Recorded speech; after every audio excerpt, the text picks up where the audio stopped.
We had successfully elected members outside of Greater Montreal, but had been blanked here in Montreal. So we made the decision that it would be in the interest of Greater Montreal to have a representative at the cabinet table. When former Conservative Prime Minister Stephen Harper found himself short on representation in Montreal, he appointed unelected Senator Michael Fortier to cabinet.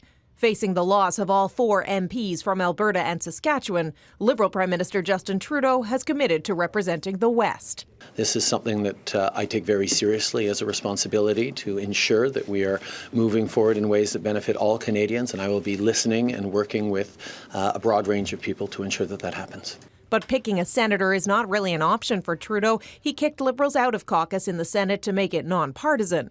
Trudeau could take a page from a former Liberal Prime Minister's playbook. Jean Chrétien wanted Quebec star power in his cabinet after the 1995 referendum, so he tapped 2 unelected citizens, Pierre Pettigrew and Stéphane Dion. And he took them out of Quebec society and placed them right in his cabinet. Yeah, they eventually got seats in by-elections, but they started off as non-parliamentarians sitting in cabinet because he recognized he needed those voices at the cabinet table. Fortier says if Trudeau picks someone, they should be well known in Western provinces.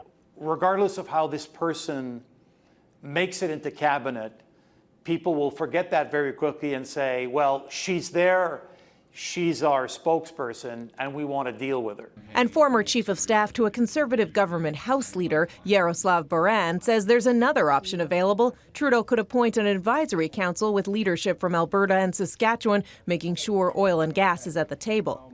But Baran says the first order of business should be to reach out to Conservative premiers. He spent 6 weeks using them as punching bags for political purposes, whatever, as politics enough. Now he's got to do a U-turn on that. The Prime Minister's office says Trudeau has spoken with all premiers since election night on Monday, and he still has time to figure out his next move. He plans to swear in his new cabinet, however it may look, November 20th.